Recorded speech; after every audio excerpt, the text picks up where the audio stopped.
Welcome to my second video on physiology, and this time we will be talking about the cytoskeleton. The cytoskeleton serves a lot of functions. It gives support to the cell, it gives it a proper shape, it forms a network. Now there are three main components of the cytoskeleton. We have the microtubules. We have the intermediate filaments.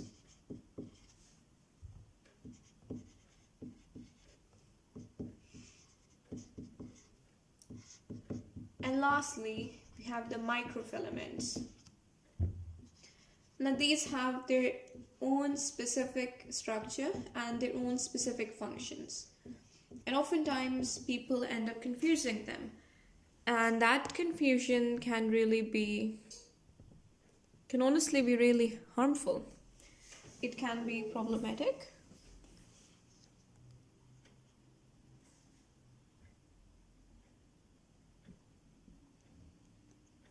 Hopefully this is all visible now.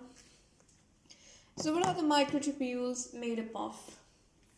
The microtubules are made up of heterodimers. Why is it called a heterodimer? Well, because of two reasons. The name is pretty self-explanatory. Dimer means composed of two subunits. Hetero means the two subunits that make it up are different and that the resulting unit is asymmetric. So that is what this means. Intermediate filaments, they are made up of a variety of proteins. So there isn't just one protein. And what is the protein that makes up the intermediate filament? That is dependent on which kind of cell the intermediate filament is found in. For example, cytoskeleton is a protein that makes up the intermediate filament in epithelial cells. Cyto means cell, keratin is basically a protein is present in the nails, in the skin. And so hopefully this will make it easier for you to remember that they are found in epithelial cells. There is also another protein, vimentin, and this basically is part of the intermediate filaments in fibroblast cells. So this is all for the composition of intermediate filaments. For microfilaments, it's basically made up of actin, and we know actin is basically found specifically in various muscular cells, be it skeletal, be it cardiac. Anyways, let's go into detail about the things that make up these various components. So what are the two subunits? Number one, we have the alpha tubulin. Number two, we have the beta tubulin. And these are the ones that basically they make the heterodimer. As for basically microfilaments, you need to know that actin is perhaps the most abundant protein in a cell, and it makes approximately 15% of the dry mass of a cell.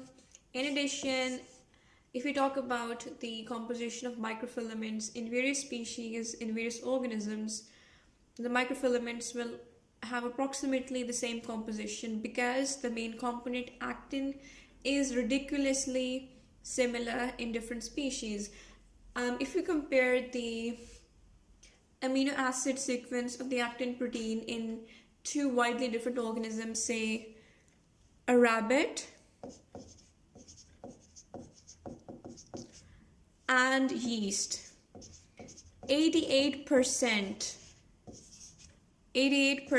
of the amino acid sequence is identical. That is important. So now we've talked about basically the subunits. We can go in a bit more detail now.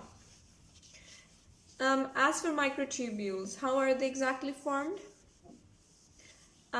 Basically, we have 13 of these heterodimers we've talked about. They form a ring.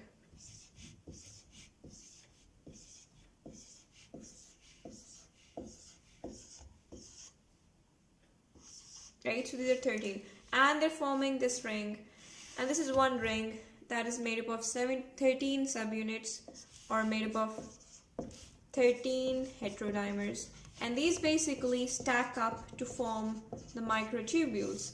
And the microtubules, they have two ends. We have a positive end, we have a negative end, and the positive end is where predominantly assembly happens, and the negative end is where predominantly disassembly happens. Another important thing about microtubules is that this is the dynamic part of the cytoskeleton, so it's continuously changing. The thing is that assembly and disassembly are basically they're affected by various factors. Number one being temperature, and assembly is basically favored by high temperature, whereas disassembly is favored by low temperature.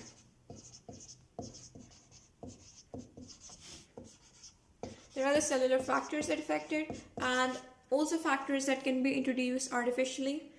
So we have a couple of drugs that can be used to sort of like prevent the assembly of microtubules. And basically we have vinblastine,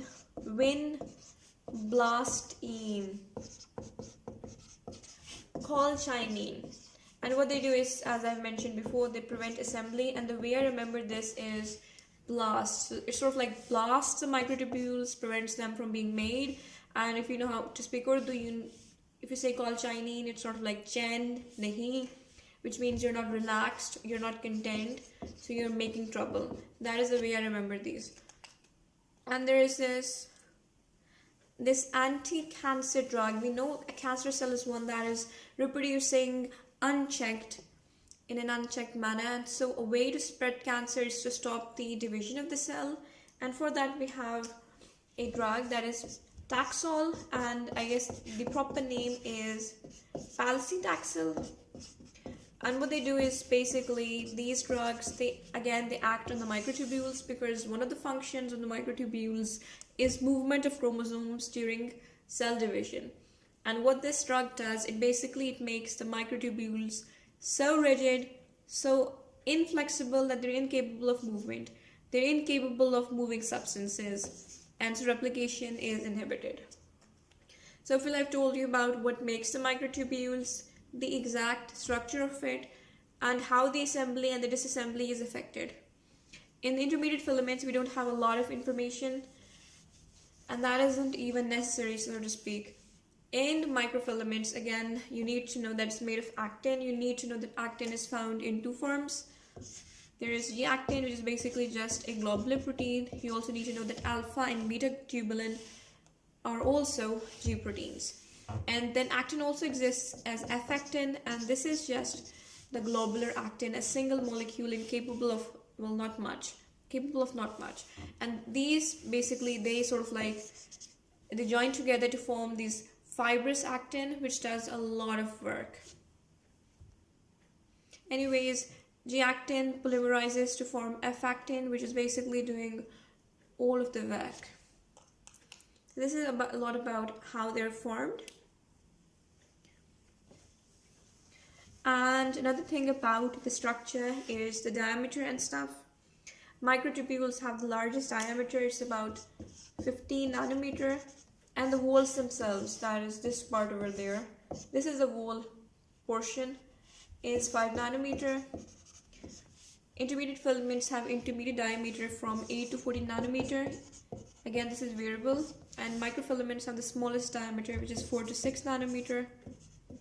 And another thing about the structure that is different between microtubules and microfilaments is that while they're both long filamentous structures, microtubules are hollow, and you can see that depicted.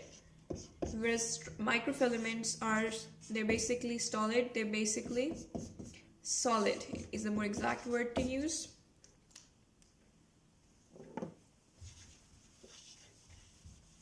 Like if we now talk about the functions, what do microtubules do? What do intermediate filaments do? What do microfilaments do? Microtubules have a lot of function, and another thing I forgot about the assembly is that the microtubules are formed by a centrosome, which is basically a location with the centrioles present along with a protein that is gamma globulin. Now let's talk about the actual functions that the microtubule has. Again, number one being it is sort of like it forms this interconnection where molecular motors can cause the movement of various substances like organelles, secretory vesicles, and this is a function that microtubules share with microfilaments, right? That is a common function of the microtubules and the microfilaments. Another thing is chromosomal movements, the movement of the chromosomes.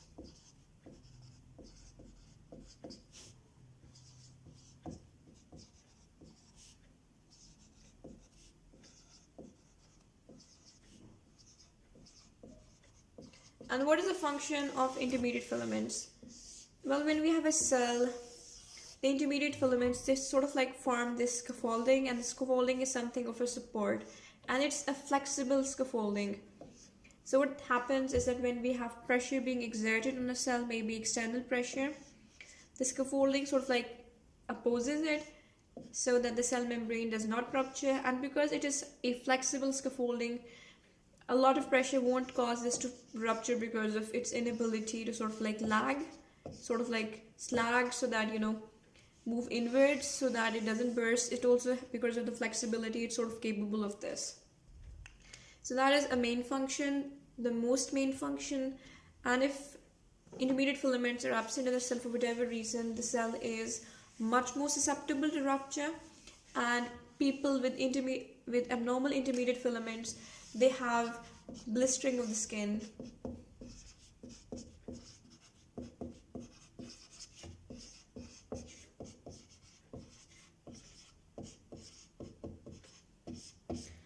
Anyways, let's now talk about the microfilaments.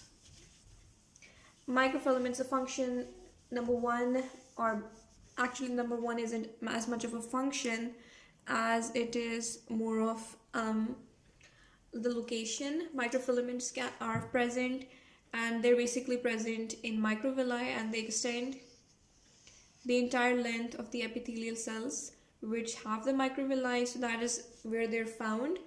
Another part where they can be found is they're basically a part of lamellipoda or something. They're a part of lamellipoda, which is this sort of like fluid that is secreted by cells when they crawl on a surface. That this sort of like substance is put out by a cell when it is crawling on a surface. It might be for adhesion, I'm not 100% sure on this, I'll check it out.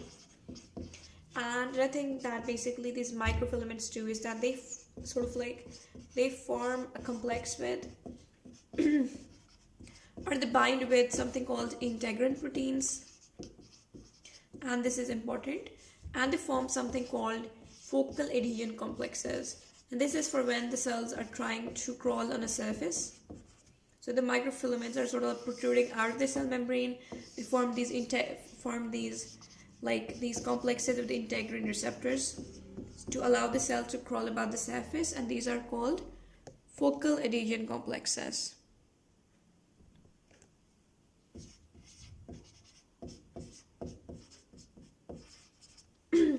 So like we've talked about all of the major functions, and hopefully you found this to be a helpful video.